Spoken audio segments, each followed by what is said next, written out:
We are going to start this story off from the events of Dragon Ball Z after the 5-year time skip, and Goku takes Gohan to see his friends at Master Roshi's. The difference now is that after the events of the original Dragon Ball, the Dragon Balls would not be off limits, but the ability to wish others back from the dead is now gone. Once they line up at King Yama Station, nobody is going back. Why has this suddenly happened? In my story, I'm choosing to have King Yama's had enough of resurrections, where it has been causing interference and imbalances in the cosmos, interfering with the death process and the balance between heaven, hell, and the living world. Yama locks down on the gates of the other world. It's just a one-way trip, where once a soul enters, not even a dragon's wish can bring it back through the heavenly magic. Shenron has no power over it anymore from Z onwards. Raditz fights Goku and Piccolo, and the heroic Goku dies, and that is it. He goes straight to heaven, where he is allowed to keep his body like many other heroes, but would not meet King Kai for special treatment in preparation for the Saiyans because he is not coming back, he's dead. Kami arrives with Mr. Popo to the battlefield and informs everybody that he has had word from the heavens that no one can be revived further due to certain cosmic imbalances.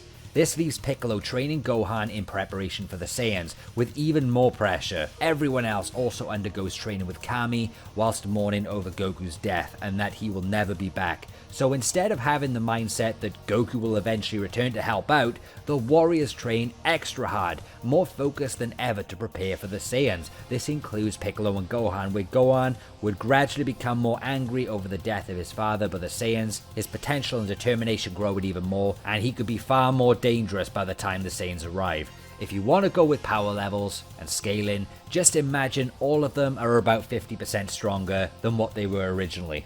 Not overkill, but a big difference. Nappa and Vegeta arrive. Yamcha would still get taken down by a Cyberman, but he would not die due to his tougher body being able to withstand the blast. But he would be out of this fight for the most part. Krillin and Piccolo would take down the remaining Cybermen with ease, and would begin their assault on Nappa, to the point where they could almost defeat Nappa with a combined effort from a serious Tien, Gohan, and Chaozu. Nappa would finally get serious, no more games, and would start to squash everyone, although it would take everything he had, 100%. Vegeta would enjoy watching this from the sidelines, as it was an evenly matched battle for the most part. All fighters would gradually weaken, but so would Nappa. The fighters would then start to use their cunning techniques and teamwork to drain the brute of his power and outsmart him. Because they were tougher than in the original story, they could take the heat of the battle much better. They would be in a bit more of a problem. Nappa would use all of his remaining strength to finally land the big mouth blast on the less durable fighters. Krillin and Chaozu were killed. Nappa kills them both in a fight for his life, and in desperation. But this would leave Piccolo, Tien, and Gohan. Gohan and Tien's power would skyrocket with anger, and the two would manage to overpower the drained Nappa. They weren't afraid of him, hitting him to the ground where he lay defenseless. Vegeta would continue to laugh at Nappa, who pleaded for him to step in to help. But Vegeta refuses, and gives the nod to Piccolo. Piccolo looks shocked, disgusted how Vegeta treated his teammate, but it mattered not. Piccolo took advantage of this situation, refocused all of his power into one final blast, launched it down at Nappa's body. The blast rendered Nappa completely unconscious, and Tien walks over to the KO'd brute, kneels down beside him. This is for Chaozu and Krillin. Snap!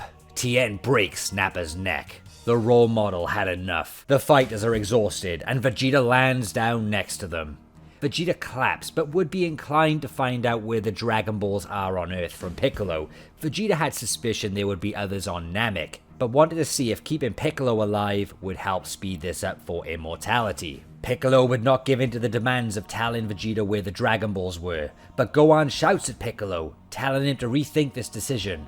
Vegeta obviously wasn't concerned with small fry, and Gohan thought that it may be a chance to survive if Vegeta gets his wish and just leaves Earth. Piccolo starts to believe this, and Tien also knows that if they fight Vegeta now, they will all die and the planet will definitely get destroyed, which will be against everything they fought for. At least if Vegeta leaves after his wish, they would have protected the Earth. Yes, fighters have died, but they would have indeed protected the planet. It was worth a shot. Vegeta laughed again and commended the warriors for their smart decision. He accepted the deal, as ruthless as this Saiyan was. He was an honest one, as he had bigger plans than fighting these guys, that being Frieza. Vegeta gives them 3 hours to bring all 7 Dragon Balls to him. Otherwise, he will start destroying a city for every minute they are late. Gohan would call on two old friends from growing up, Nimbus and Icarus. The four, which included the KO'd Yamcha, had no chance of flying in their condition, so Icarus would take Piccolo and Tien. Yes, he's a strong one, whilst Gohan would do his best to hold Yamcha whilst on the Nimbus. Because we know Yamcha can't get on Nimbus. Come on now. They make off, and Piccolo told Gohan to follow him to the lookout, as he's out of options. Gohan was confused. But on their way, Korin shouts to Gohan and tells him to take a few Senzu up with him. They would be enough to split and give it to all four of them. Whilst on the lookout, Piccolo visits Kami. Piccolo has an uncomfortable confrontation with Kami, similar to how it was in the original Android saga. Piccolo tells everyone what's going to happen, that Vegeta will get his wish for immortality and still destroy the planet. He's a very nasty being, and is in this for his selfish desires. Whilst thinking about this, the others panic about what they should do. But Piccolo looks at Kami and tells him how much he hates him, but there's no other way around this. Kami, sensing a small change in Piccolo over the last year, also knowing it's his own duty to protect the Earth, agrees to the decision that they should merge back as one. Knowing Vegeta is far too strong for anyone here, and with Goku unable to return, all hope would be lost. This is the last chance. Tien, Gohan and Yamcha struggle to comprehend what is going on, and question if it will even be enough to stop Vegeta, but Kami looks at them and gives the nod of reassurance. He tells them he believes in Piccolo, and that he will do the right thing. The Earth will now be in his hands after this. But take note, once this happens, the Dragon Balls will disappear, so any damage done to Earth cannot be reversed, as that's the only use there would be for them, as reviving people was out of the question. This decision was all about trust, and Kami trusted Piccolo. Thanks to Gohan, who truly changed Piccolo, and to Kami's observation from the lookout. And now it was time for the Nameless Namekian to finally return. Piccolo and Kami begin to merge into one. A bright light surrounds the lookout. The Nameless Namekian is formed, with a brand new robe too. He stands there in disbelief at the extraordinary power he has gained, and there stands Mr. Popo with a tear in his eye. Piccolo tells Mr. Popo to get over it and find a new assistant, if he's concerned about being lonely watering the plants. With a disrespectful tone, Mr. Popo is left shocked. The truth is, this was still Saiyan Saga Piccolo, and although it had grown over the last year training Gohan, his badass attitude, who would snap anyone's spine if they looked at him wrong, that attitude was still strong. Not even Kami could suppress it that much. Gohan asks Piccolo if he's strong enough to beat Vegeta now, and he replies, "I am no longer Piccolo nor Kami. I am the Namekian who has long since forgotten his name. But just call me Piccolo because it helps with the video algorithm." Piccolo knew his mission of facing Vegeta in the mountains. He tells Gohan, Tien and Yamcha to remain on the lookout. They'll only slow him down, and reminds them that they can't be wished back to life anymore from the new dimensional ruling, that death is permanent. And not that it matters, but he tells them that the Dragon Balls have turned to stone because Kami has lost his body, so they can forget trying to fix any damages with the Earth now. But he picks up the one Dragon Ball that happens to be on the lookout and flies off to where Vegeta is sat waiting for them to gather all the Dragon Balls for him. Piccolo lands down and Vegeta sat there on a rock confused, telling him, "I was getting excited when my scout had detected you approaching. I trust you have the Dragon Balls ready because your time is up." To which Piccolo answers by tossing the stone ball across the floor, right to Vegeta's feet. "What's this?" "It's your time that's almost up, Saiyan scum. The only wish you'll be making is wishing that you never came to this planet." "I should have known. Complete imbeciles. I gave you one chance and you decide to disrespect my offer. You have balls, Namekian, but not one brain cell." Piccolo responds by removing his weighted clothing, and Vegeta laughs, his scouter clocking Piccolo at around the same level as Nappa. "Are you serious? You've come to fight me all by yourself with a power that low? Do you know who I am? I am the Prince of all Saiyans, and don't you dare try watering down that title." "A prince? Pathetic. I'm a king."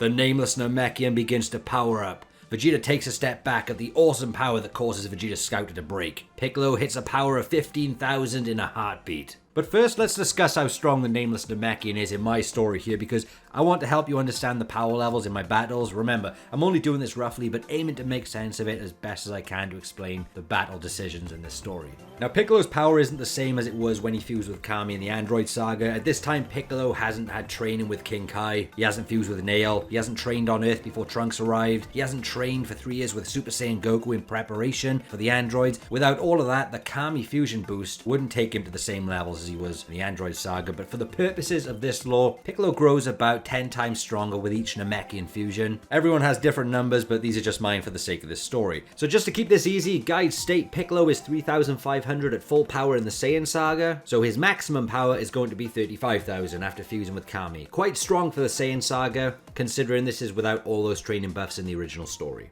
Piccolo stops powering up at around 16,000, believing this is all he will need. Piccolo strikes at Vegeta and hits him so hard he crashes through the nearby mountains.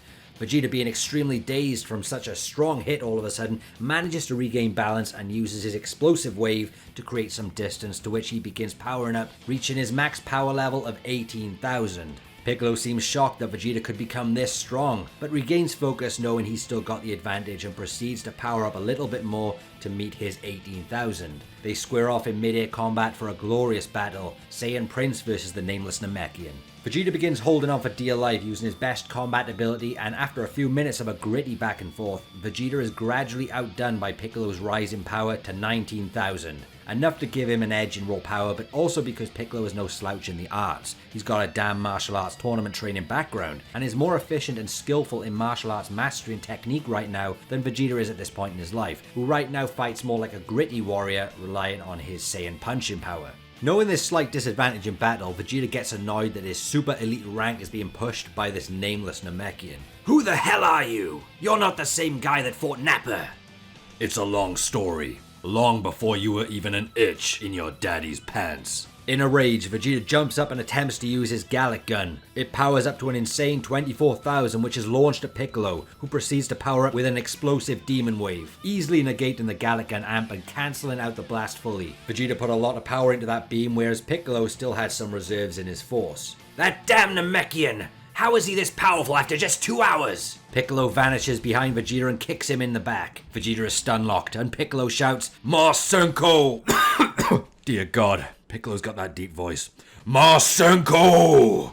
There we go. The energy attack hits Vegeta hard and crashes into the dirt. Piccolo lands next to him, lifts him up by the hair, as if he was pulling a vegetable out from his own allotment ready for dinner. He throws the motionless Vegeta back into the sky, thinking this is the end, and follows up with a massive mouth blast of his own, which explodes on contact in midair. But Piccolo notices something. Vegeta is somehow still floating in the air, after putting up his arms at the last second to block the attack somewhat. He took incredible damage, but Piccolo is impressed once again, complimenting Vegeta's tenacity. He truly is a great warrior. Piccolo, with a sadistic smile on his face, taunts Vegeta. "You're a tough guy. I'll give you that. You should be dead already. But I guess I can prolong the suffering for you. It's the least I can do for the 3 hours you gave me." "You're dead! You dare torment me? I'll show you the true terror that only a Saiyan is capable of." "In case you don't know, Vegeta, I'm the Demon King, Piccolo, and I take great pleasure in seeing you suffer." Vegeta is furious and is about to explode. He wants to strike at Piccolo, but he regains some composure and tries to strategize better. He smiles a little and instantly flies off in a different direction in hopes of finding the moon to gain a much needed power up and stay in this fight. Piccolo, as much arrogant as he is confident, remains where he is, knowing exactly what Vegeta is trying to do, and wanting the pleasure of laughing at him when he returns, realizing the moon is nowhere to be seen. "Thanks to yours truly." And so it happens. Vegeta returns, because he is no coward, with Piccolo rubbing it in Vegeta's face that his transformation is impossible, and this fight is over. For Vegeta begins to maniacally laugh and takes a heavy drop in his power level in order to create an artificial ball. He throws it in the sky and Piccolo is in complete shock, wondering what the hell is he doing, since he has just become so weak after making that ball. Vegeta, originally at 18,000, had lost some power in this beating, bringing him down to about 12,000, and with the power needed for the artificial ball, his power gets cut in half, so he's at 6,000. But the Saiyan metamorphosis begins, and Vegeta gains a monstrous 10 times boost as an Oozaru, putting him at 60,000. Piccolo takes a step back in absolute horror. He knows Vegeta has just outdone him, and it was caused by Piccolo's own arrogance. "Damn it! I deserve to go to hell for this, but I'm taking you with me." Whilst Oozaru Vegeta is roaring and distracted in his new gigantic form, Piccolo charges his energy and launches another explosive demon wave, this time with full force. The major concentrated blast hits the Oozaru in the back. The energy blast was so powerful it caused a nuclear-sized explosion on the impact. Piccolo awaits the results, thinking attacking the frenzied Oozaru whilst his guard was down might be the advantage he was hoping for, or at least level the playing field. But then the smoke clears, and a huge red glow of eyes appears in the smoke, followed by another huge red glow. It's a giant mouth blast, launched straight towards Piccolo, and he barely moves out of the way, but not without paying the price, the loss of an arm. I mean, come on, it's Piccolo, that's gotta happen, right? Piccolo lands and wonders how the Oozaru got away without any damage, and not only that, has got insane accuracy. Piccolo hears a laugh. Okay, so this voice has to be even deeper than Piccolo. God damn it, this is gonna be tough. Ha ha ha ha! A sneak attack! I should have known that Namekians were a bunch of cowards. Piccolo is shocked to see Vegeta in full control of the Oozaru. The Oozaru begins walking towards him and Piccolo thinks about regenerating his arm, but knows it will cost a great deal of power and stamina. Instead he chooses to endure the pain and conserve the power he has. Vegeta chases Piccolo like cat and mouse, but even Piccolo's super fast speed as the Nameless Namekian cannot escape the size and speed of Vegeta. Piccolo is clobbered around the canyon and is unable to fight back. Nothing he does can make this guy flinch, so he decides to enlarge himself into a giant one-armed Nameless Namekian. It's Godzilla vs King Kong. Vegeta is in shock, and initially falls for the bluff by showcasing some sort of fear by Piccolo's insane ability and size. The two lock horns, and Piccolo tries his best to wrestle Oozaru Vegeta, a true battle of titans, but just as the battle reaches a certain level of intensity, where Piccolo is maxed out, Vegeta starts to realize that Piccolo's power hasn't increased at all from his smaller size, and then he begins to overwhelm him, punching Piccolo so hard in the guts, it causes blood to splat over Vegeta's Saiyan armor. The Oozaru performs the most devastating missile dropkick, knocking Piccolo back into the mountain just behind. Piccolo reverts back to his smaller form, crushed by the rocks. Vegeta moves the rocks and picks up Piccolo, and attempts to crush his body. Piccolo screams in pain. Ha ha! Just how did you get stronger in a couple of hours? Speak now, and I'll end you quick. And just as Vegeta is laughing of his for sure victory, Piccolo launches a mouth blast of his own into Vegeta's eye, because that's the only thing he could do. The Saiyan roars in pain, and throws Piccolo's body across the canyon one more time, rendering the Nameless Namekian incapable of lifting himself off the ground. He is in serious pain, and Vegeta is recovering from being partially blinded. Just as Vegeta is about to approach the motionless Piccolo to finish the job once and for all, a miracle transpires. The remaining Z fighters return to the battlefield. Gohan, Yamcha, and the goddamn role model Tien. They knew it would take a while to fly to the battlefield, but Mr. Popo's magic carpet is the original instant transmission after all. They sensed Piccolo in trouble and made it in hope of making a difference in this ultimate battle to protect the Earth. This time, Mr. Popo is staying for the fight. Just so you know, I'm doing this for Kami, not Piccolo. All of you combined won't make a difference. You've all come to join Big Green's funeral. Ha ha ha! So what is their plan? How will they defeat Oozaru Vegeta? There has to be some way they can bounce back from this. As Piccolo remains motionless on the ground after a vicious pummeling by the gigantic ape, Oozaru Vegeta takes his attention elsewhere. Yamcha is terrified. Hey, it seemed like a cool idea on the way here, but now after seeing the size of that guy, do we actually have a plan?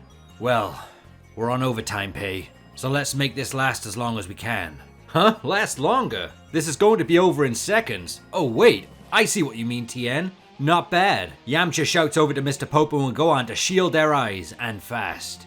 Tien flies towards Vegeta at high speed, and Vegeta stops in his tracks, overconfident and laughing at the attempt made by Tien. He intends to finger flick Tien into the mountains, which he's fully capable of doing by the way, let's be honest. But being the role model that he is, he knows the power difference. Tien suddenly stops mid-air, and performs the solar flare, blinding Oozaru Vegeta and causing him to shoot energy blasts out of his mouth everywhere. Ah! Why, you dirty, filthy earthling! I'll squash you all as soon as I find you. In that window, Tien, Yamcha, Popo, and Gohan all grab Piccolo and fly off behind a mountain in the wasteland. Yamcha says that was a good move, but it's not going to last, so what the hell do they do now? Tien says they can't fly off any further. His amazing eyesight would come back very soon and would easily chase them down if they tried to escape. They have to remain hidden for a little bit, until they come up with something. They are still hurt over the loss of their friends by the hands of the Saiyans. This is do or die, as Krillin would say. During this discussion, Gohan kneels down by the beat up Piccolo. Mr. Piccolo, I'm sorry this happened to you. This is my fault. If you didn't spend the entire year training me, you could have focused on yourself and... would have probably been okay right now. Oh yeah, and just for reference, in case you guys were wondering about Piccolo's power level still being 3500 before Kami Fusion like it was in the original Saiyan saga, yet everyone else grew 50% stronger in this story, it's because Piccolo was still busy training Gohan. Even harder this time to unlock further Saiyan power within him, so that's why I kept Piccolo the same, because that was his job, and he would still have the same amount of faith in Gohan's power to focus on that and try help bring it out. So Piccolo is the only one that grows at the same pace. Anyway, back to the story. Gohan begins to shed a tear, realizing it's been a giant waste of time training him, and hearing this, Piccolo's eyes open, slowly. Gohan. What are you even saying, kid? That's not the Gohan I trained. But I can't do anything against him, Mr. Piccolo. He's too strong. Don't be too sure, Gohan. Your moment is still yet to come. That will change the game.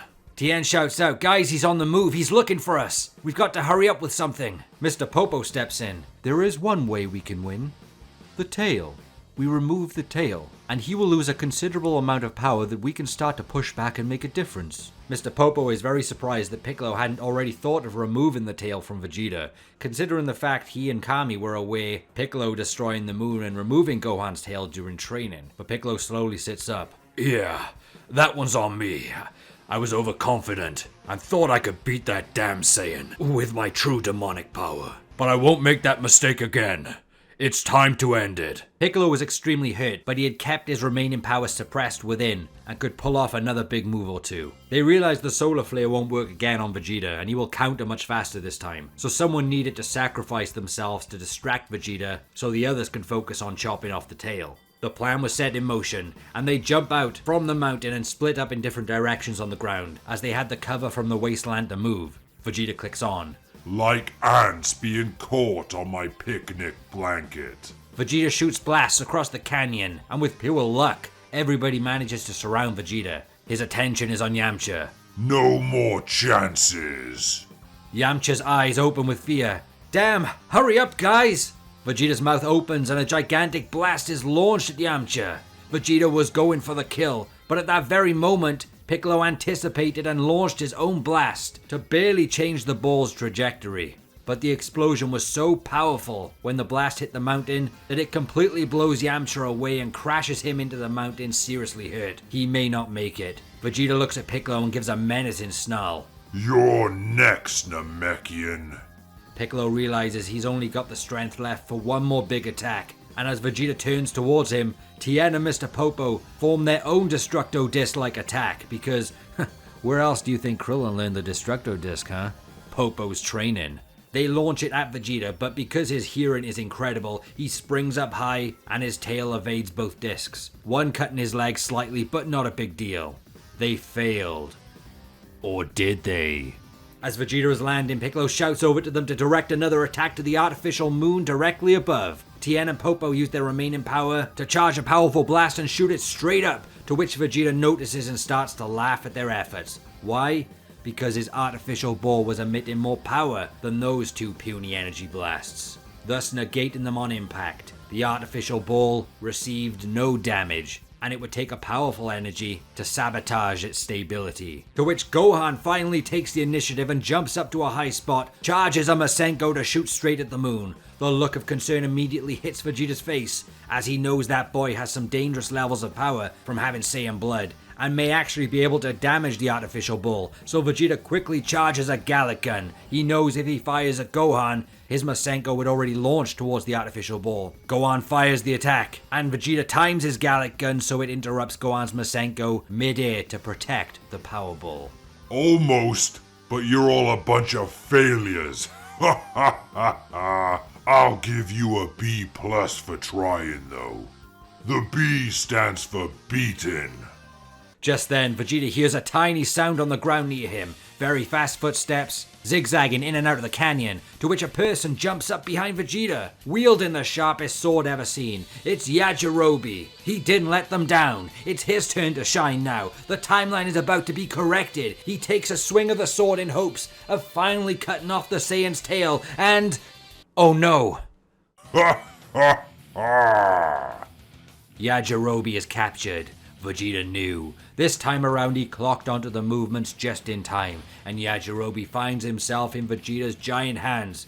Oh, damn it, you weren't supposed to see me. You think the Saiyan Prince would fall for such a cowardly attack? Yeah, I do. Vegeta's grip gets tighter. Yajirobe had nothing to offer, not even a Senzu Bean, as the last two Korin had were used and split into four for the Z fighters much earlier, returning to Kami's lookout. Gohan goes to attack Uzaru Vegeta, but Piccolo shouts and orders him to remain. There's nothing they can do for Yajirobe. Yajirobe shouts down to everyone, "Sorry I wasn't much help. Everybody get out of here. I would have loved to put this guy on my spit roast, but there's nothing big enough to shove up his ass." I've had enough of your worthless yapping. A giant scream echoes the canyon.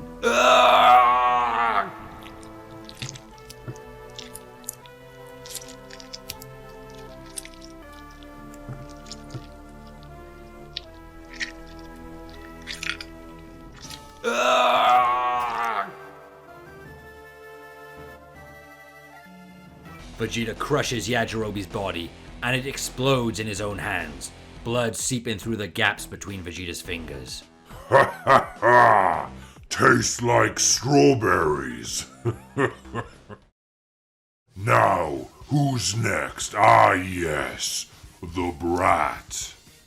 Vegeta wastes no time to march towards the terrified Gohan. Tien and Mr. Popo can't offer protection in time from that distance away with their power recharging. Gohan takes one look at the blood on Vegeta's hands, and his emotions start to change from fear to frustration, realizing that's another person dead because of his failures and that he's too weak to help anyone. Gohan immediately jumps up high and releases his frustration with a ferocious energy blast. In the original story, Gohan's Masenko at the point of Piccolo dying was 2,800, but his one fight at the artificial ball in this story was nearly 5,000 because he's around 50% stronger. However, in this moment against Uzaru Vegeta, Gohan's ki rises from the courage and right-mindedness, making his attack momentarily around 10,000. He fires it straight at Vegeta, to which leads to Gohan's initial exhaustion.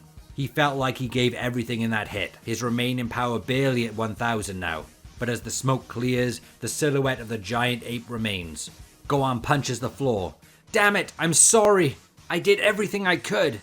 That was your 5 seconds of fame. Actually, more like 5 seconds of lame.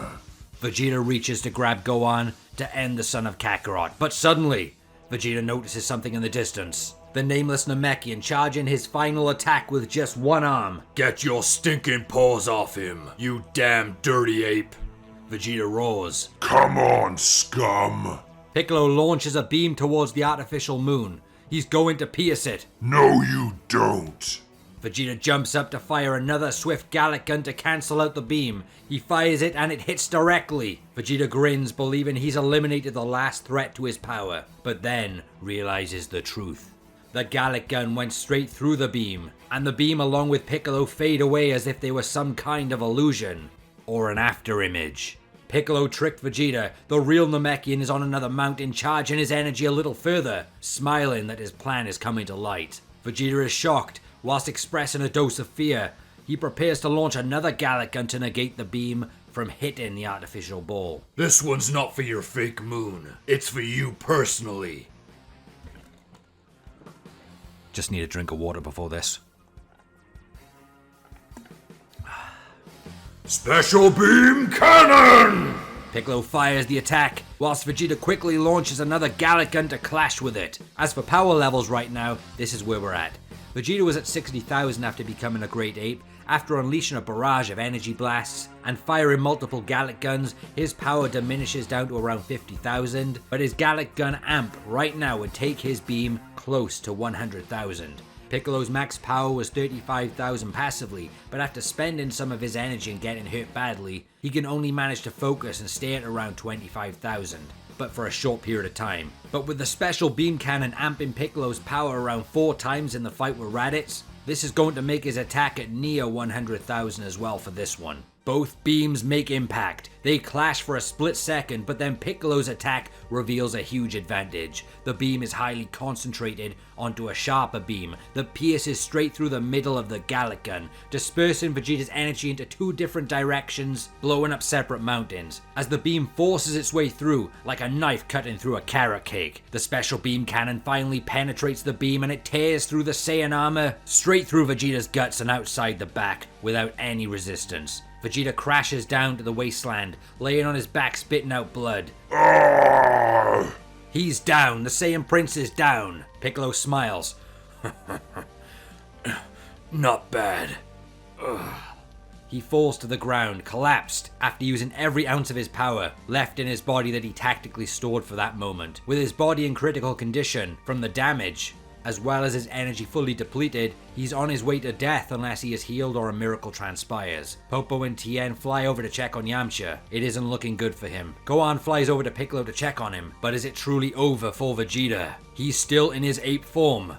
Suddenly, Vegeta sits up and roars in pain. The special beam cannon had pierced him, but because he was so big, his organs were spaced out even more. The beam missed all vitals. What a tough bastard. But Vegeta had a massive problem. The impact, shock, and penetration of the beam had severely weakened him, cutting his power down to about 10,000. Though that was still enough to crush everybody on the battlefield at this point. Tien and Mr. Popo, their strength had been diminished to around 400 each, after using a lot of their power for powerful blasts. Yamcha was out for the count, and apparently Piccolo had nothing left. At this point, Gohan was their only hope, barely touching 1,000 himself. Vegeta gets to his feet once more, in extreme pain this time. He was feeling immensely tired from the battle. To think even his Uzaru form is barely over 9,000 should speak for itself how battered he is. But the Saiyan Prince is committed to the mission, to kill all the filth that opposed him, and stopping him from getting his wish for immortality. Such a disgrace. He limps slowly over to Piccolo, the effects of Tien's Destructo Disc starting to hurt his leg. Damn it! I'm tapped out! Looks like you've got me. Vegeta picks up the Nameless Namekian and attempts to crush him with his bare hands. You fools! First crushed strawberries, now crushed grapes. Die!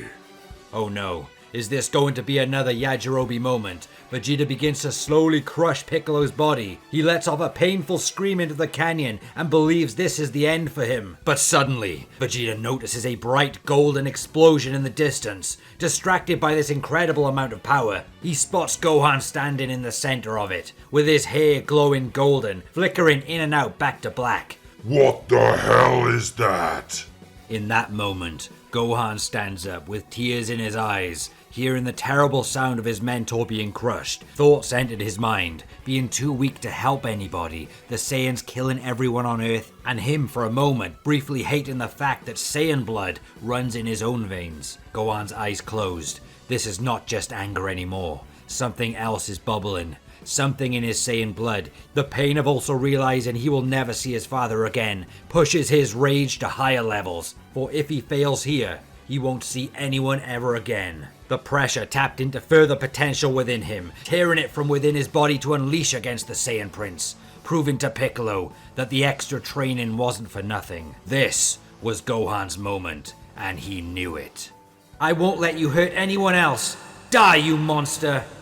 Vegeta throws Piccolo down to the ground like a toy he no longer had any interest in, like Woody in Toy Story 2.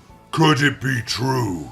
The legend of the Super Saiyan being passed down to these half Saiyans after all? Gohan was incredibly drained to begin with, but with a multiplier of 50 times, it takes his 1,000 to 50,000. Gohan propels himself from the rocks, with a golden aura of energy surrounding him as he screams in rage. Vegeta cannot even react to the speed heading towards him. He simply clenches his body for the moment of impact. He has to take it. Gohan crashes into Vegeta's chest, cracking his entire Saiyan armor open, just like he did to Raditz last year. Gohan's hair continues to flip between black and gold, as if his body is torn between the two. Piccolo looks up from the ground. Gohan!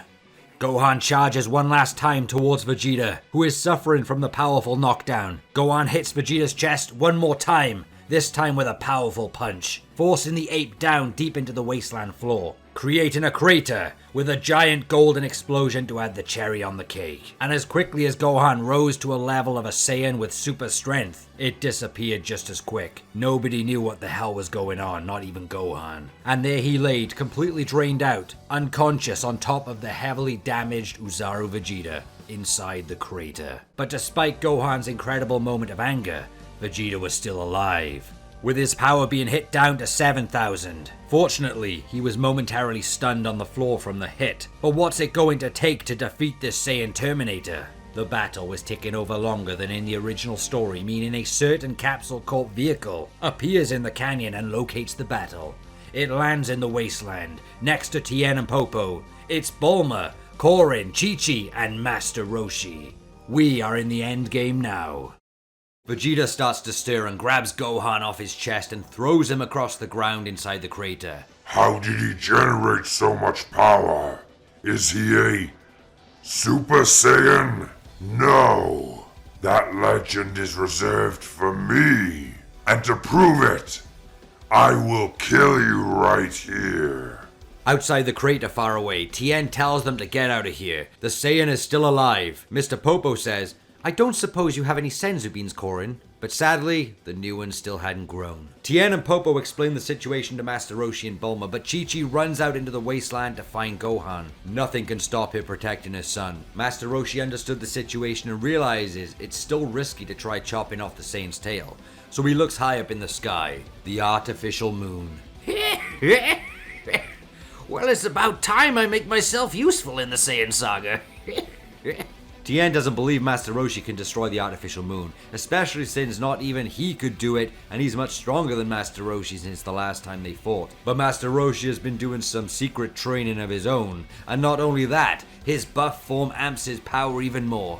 When I put my mind to it, with no distractions, you'd be surprised what I could do. Watch and learn, young man. Key isn't just about how strong your body is, it's about your mind and courage. Master Roshi powers up to maximum strength. I'm getting too old for this, but this isn't the first time I've blown up a moon. Kamehameha!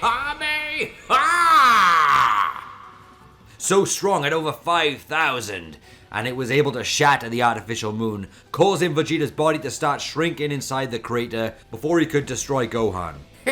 Phew, that should help out.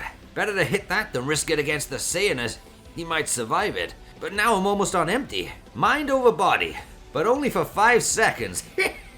Hey Tien, that's where your physical body is stronger than me, so keep training every day. The role model is impressed and knows he can still learn more from Master Roshi. But Roshi's power has now crashed to about 100. But with Vegeta shrinking down to a power level of about 700 in critical condition, he realizes he needs to finish the job right now. He grabs Gohan's neck and intends to punch it off his shoulders. But from behind, a thunderous kick to the back of his head. It's Chi-Chi. She finally got to the location where her son was at and hit the Saiyan Prince when his guard was down, causing him to fall to his knees and hold the back of his head in pain. Because Dragon Ball Z Rule 101, when your guard is down, you're worm food. And Chi-Chi was no martial arts slouch, with a power level of 139 in the 23rd Budokai, and after doing her own private training after 6 further years, she was around 200 and was fired up to protect her son too. So with a Rage Boost multiplier stacked made her around 250. Why, you insolent woman! You dare to strike at a warrior? Chi-Chi shouts back, "Get away from my son, you pig, or I'll show you a thing or two about being a warrior." You're crazy! I like you already. Even though Vegeta had a higher battle power than Chi-Chi, he was so tired and about to faint at any moment. He was fighting to stay alert, and he dashes towards her, goes to kick off her head, but Chi-Chi is fresh with adrenaline fueled. She ducks quickly and tries to trip up Vegeta with a leg takedown. She goes for an elbow to the face, but he blocks it and urgently kicks her off him. She gets back up to her feet and enters a fighting stance. Tien from afar tells the others they need to go and help Chi-Chi right away, but Roshi stays. If the three of them go down there to help Chi-Chi recklessly, Vegeta will still win by attrition. They all know too well what it was like to fight Goku back in the day. Even with equal power, Goku's body was hardened for warfare and would adapt throughout the battle itself. But in the meantime, Chi-Chi defends Gohan from Vegeta the best she can. But Vegeta's raw power, even significantly weakened, is damaging Chi-Chi too much. She's knocked back down to the ground, coughing up blood from the hit. You've had your moment, Earthwoman. You're a warrior, I'll give you that. But you're nothing compared to a Saiyan. She looks up to Vegeta thinking this could be the end, but then she smiles, making him wonder why she's so damn happy. Suddenly, Tien, Mr. Popo, and Master Roshi all surround the crater. Vegeta looks around to all three of them. There's nothing you can do. You're all lining up to die. Tien shouts, "Try!" Master Roshi shouts, "Mafuba!" And Mr. Popo adds the cherry on the cake, "Attack!" With Master Roshi so weakened, he knew he couldn't do this alone, but Tien is also a master of the Mafuba, the evil containment wave, previously learning it for King Piccolo. And of course, Mr. Popo had been with Kami for many years and learned it from him. What the fuck is this? The Tri-Mafuba hits Vegeta. Vegeta is being sent into the vegetable steamer. But even with their combined remaining power, Vegeta is resisting the force of the Mafuba. It's because the three are too hurt to focus fully. And even if they can lift Vegeta, they have to guide him directly into the veggie steamer with perfect aim. This looks like trouble. It's all or nothing. The Saiyan Prince fights for his life. I refuse to be sent to the next dimension.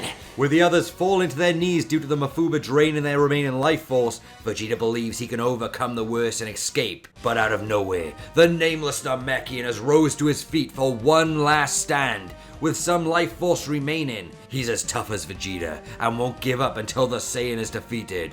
Mafuba! He adds his own power to the Mafuba clash, making it a quadfuba, I suppose. From all directions, Vegeta loses his edge and the power of the Mafuba captures him fully. Piccolo shouts, "No!"